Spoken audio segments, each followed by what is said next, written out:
Bienvenidos y bienvenidas. Hoy vamos a meternos de lleno en cómo funcionan las cosas a nivel local en Ecuador.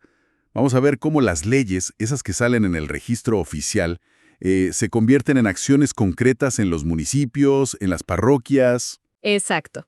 Es un vistazo a los gobiernos autónomos descentralizados, los GAD, cómo planifican, cómo regulan, por ejemplo, el turismo, o qué hacen para cuidar el ambiente, gestionar servicios básicos para la gente. Es fascinante ver esa diversidad, ¿no? La gobernanza bien de cerca. Pues sí, vamos a desglosar todo esto. Empecemos por lo primero, ¿no? La base de todo, la planificación. A ver, estos planes de desarrollo y ordenamiento territorial, los PDOT, y los de uso y gestión del suelo, PUCS, suenan muy técnicos, pero en esencia son como la hoja de ruta de cada GAD, ¿verdad? Ahora la pregunta es, ¿qué tan obligatorios son? ¿Se cumplen siempre? Son fundamentales. Y sí, son obligatorios. La propia Constitución, fíjate, en el artículo 280. Y luego el Código de Planificación y Finanzas Públicas. El artículo 41 los define claramente como herramientas obligatorias. No son una opción. Son el eje que debe conectar las políticas, el presupuesto, la inversión pública local. Entiendo. Sin estos planes, pues, la gestión puede ser muy improvisada. Se corre ese riesgo. Y me imagino que es un lío equilibrar las directrices que vienen de Quito, digamos, con lo que pasa en cada cantón, en cada parroquia. ¿Cómo se hace eso?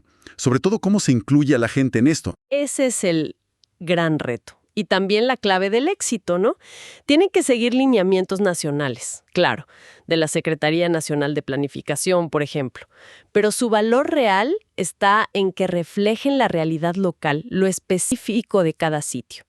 Y para eso, para esa conexión, el Código de Planificación menciona los consejos de planificación local. Ajá. Y ojo, que no son solo reuniones de políticos, integran a técnicos y, muy importante, a delegados de la ciudadanía. La idea es que la planificación no se haga, de espaldas a la gente. A ver, veamos cómo aterriza esto. Mencionan el caso de San Francisco de Novillo, una parroquia rural allá en Manabí. ¿Qué nos cuenta su plan? El de 2023-2027 sobre esa tensión entre lo que podrían ser y los problemas que tienen. Su PDOT hace un diagnóstico claro. Identifica, por un lado, potencialidades. La ganadería es fuerte, ocupa más de la mitad del suelo, imagínate. Pero al mismo tiempo pone el dedo en la llaga. Los caminos vecinales están en mal estado. Y eso, claro, dificulta sacar la producción. Y además son muy vulnerables a inundaciones, a deslizamientos. Tienen riesgos concretos. ¿Y se queda ahí, en la descripción? ¿O va más allá? ¿Propone cosas? No, va más allá. Propone acciones, mejorar esas vías rurales, por ejemplo, impulsar una agricultura que no dependa tanto de unos pocos cultivos, como ahora, con el cacao o el plátano. Buscan diversificar. También fortalecer a las comunidades para que gestionen mejor sus recursos, el agua, los bosques, implementar sistemas de alerta temprana para esos riesgos que mencionaba, e incluso, fíjate, abordar un tema social tan duro como la desnutrición crónica infantil. O sea, intenta ser integral, ¿no? Ver lo biofísico, lo económico, lo social y hasta la propia gestión del GAD. Y parece que esto de planificar no es algo que se hace una vez y ya. Leí también que el Cantón Palestina, en Guayas, acaba de aprobar sus planes, PDO y PUCS, para 2024-2027.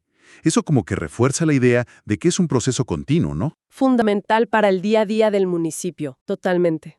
Demuestra que la planificación territorial no es un documento para archivar. Es una herramienta viva, de gestión activa. Hay que actualizarla, ajustarla a cómo va cambiando el territorio. Es algo constante. Bueno, si la planificación es el mapa, la regulación de las actividades económicas serían como las reglas de tránsito dentro de ese mapa. Vimos un ejemplo súper detallado en Catamaño con el tema del turismo. ¿Qué nos dice esa ordenanza sobre cómo un municipio maneja un sector así de importante? Pues revela una intención muy clara de formalizar, de controlar la actividad turística. Pero también, seamos sinceros, de generar ingresos propios para el municipio. La ordenanza se basa en derechos constitucionales, como el de recreación o el de tener información clara sobre los servicios que te ofrecen. Y en la ley de turismo, claro. Y la pieza central es la licencia única anual de funcionamiento, la LUAF. Sin eso simplemente no puedes operar legalmente. Y conseguir esa LUAF no parece tan fácil por lo que leí. Tienes que tener el Registro Nacional de Turismo, estar al día con los impuestos locales, el predial, no deberle plata al municipio, tener permiso de uso de suelo. Vaya, parece un filtro importante. Lo es. Busca asegurar un mínimo de formalidad, de cumplimiento. Pero lo que es muy interesante es el sistema de tasas que establecen. No es una tarifa única para todos. Es bastante específico. Cierto, cierto. Se calculan como un porcentaje del salario básico unificado, del SBU. O sea que cambian cada año. Y la lista de categorías es larguísima. Hoteles, restaurantes, agencias, guías, transportes. ¿Qué crees que buscan con esa minuciosidad en las tasas? Por ejemplo, un restaurante categoría 3 paga el 5.91% del SBU, pero el turismo comunitario paga una tarifa fija bajita, como $20, y una agencia internacional hasta el 15.62% del SBU. Yo creo que más allá de solo recaudar, esa granularidad, esa diferencia tan marcada, sugiere un intento de calibrar, de ajustar finamente. Podría ser una forma de incentivar ciertos tipos de turismo, ¿no? Como el comunitario, con esa tasa casi simbólica. Y quizá regular un poco más otros segmentos. Refleja prioridades locales, de desarrollo, de economía. Es un ejemplo clarísimo de autonomía municipal. Coordinan con la política nacional, porque el Ministerio de Turismo fija las categorías, pero aplican su propia gestión, su propia regulación y su propia fiscalidad en su territorio. Y no solo es el turismo, vimos también una reforma en la Concordia sobre su mercado municipal. Parecía un detalle menor cambiarle el nombre de Mercado Central a Mercado Municipal, pero también tocaron la duración de los contratos de alquiler de los puestos. ¿Qué importancia pueden tener estos ajustes que parecen tan administrativos? Que parezcan pequeños, buscan coherencia. Y seguridad jurídica, que es clave.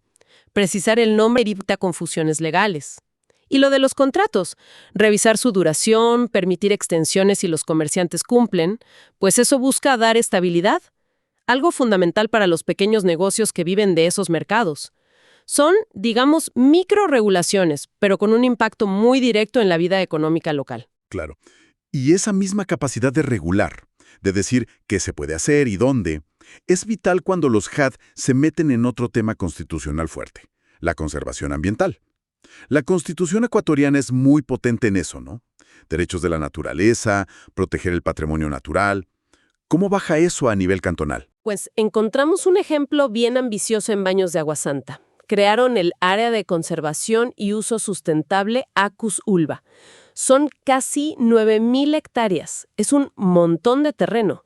Y el objetivo es proteger las fuentes de agua, que son vitales no solo para Baños, sino para toda la cuenca del Pastaza, que va hacia la Amazonía, y también, claro, conservar la biodiversidad que hay ahí y ordenar mejor cómo se usa el suelo en esa zona específica.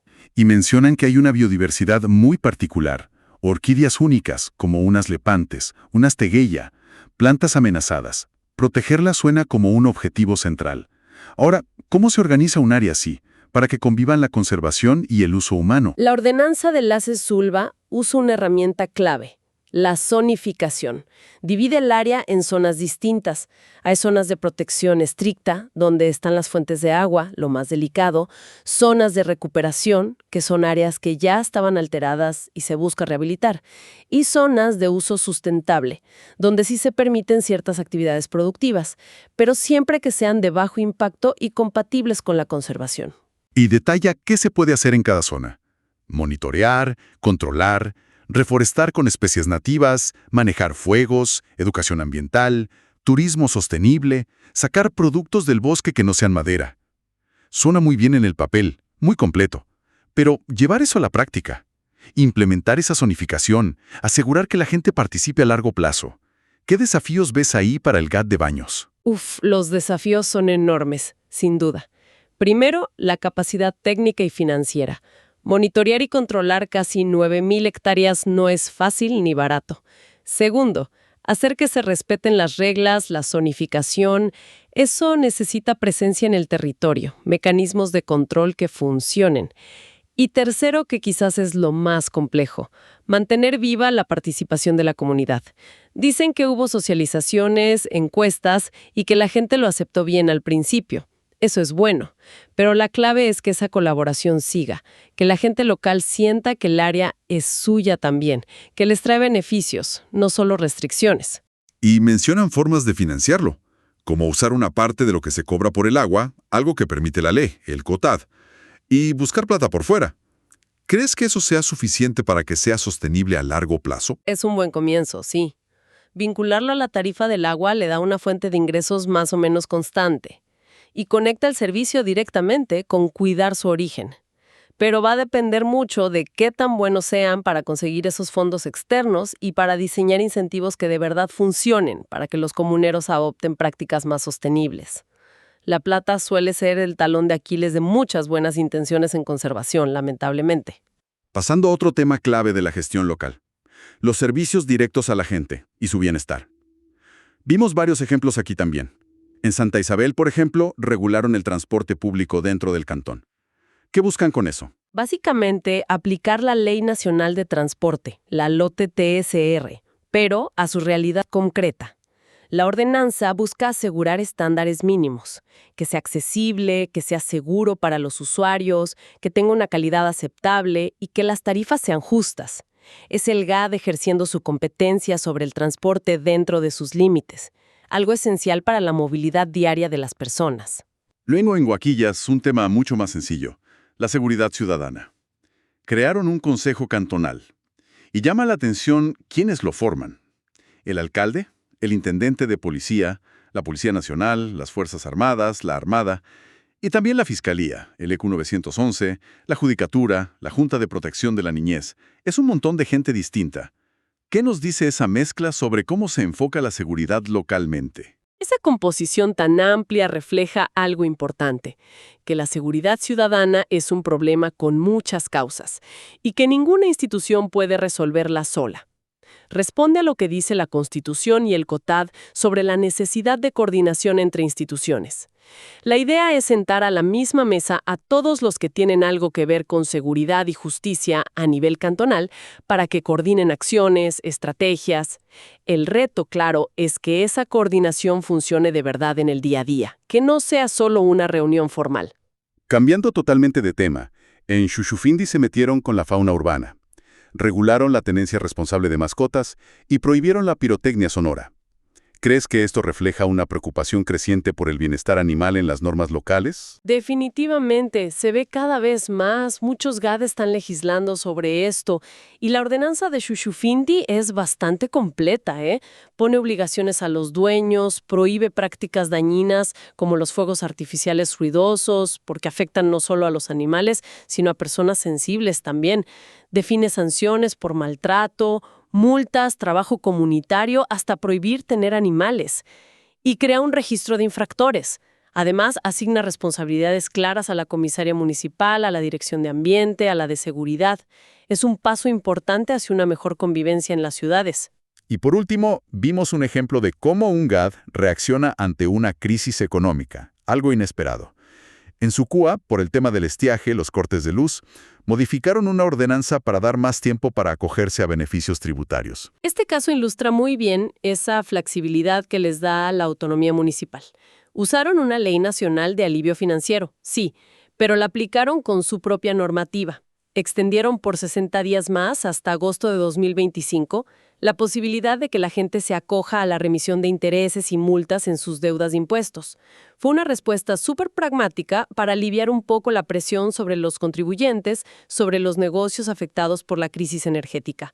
Muestra cómo la norma local puede adaptarse rápido a situaciones concretas. Claro, y al final, si juntamos todas estas piezas, la planificación a largo plazo, la regulación de la economía, la conservación, los servicios básicos, las respuestas a crisis, Se forma una imagen bien compleja de lo que es gestionar un GAD en Ecuador, ¿no? Absolutamente, es un mosaico. Cada ordenanza, cada plan es un intento de traducir leyes grandes, necesidades nacionales, en acciones concretas y adaptadas a realidades locales que son súper diversas.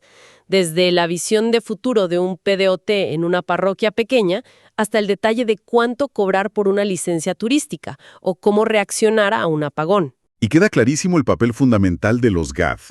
Son al gobierno más cercano, el que tiene que implementar las políticas nacionales, pero también escuchar y responder a lo que necesita su gente, su comunidad. Exacto, esa es su razón de ser. La autonomía les da ese margen para adaptarse, pero siempre dentro de un sistema que busca coherencia, que busca un desarrollo más equitativo para todo el país. Y el éxito de esa gestión depende de muchas cosas, de su capacidad técnica, de tener recursos y sobre todo de ser legítimos ante la gente. Y bueno, para quienes nos han seguido en esta inmersión, quizás queda frutando una pregunta importante. En el día a día de estos gobiernos locales, ¿cómo se logra de verdad ese equilibrio tan delicado entre seguir las reglas que vienen de arriba, digamos, y al mismo tiempo responder rápido y bien a lo que es único de cada lugar, para construir un desarrollo que de verdad sea sostenible y nos incluya a todos? Y más allá de los papeles, de las ordenanzas, ¿qué asegura que lo que se planea se convierta en mejoras reales, tangibles, en la vida de la gente? Son preguntas abiertas, ¿no? Cuya respuesta se sigue escribiendo cada día en la gestión municipal y parroquial del Ecuador. Gracias por acompañarnos en este análisis a fondo. Hasta la próxima.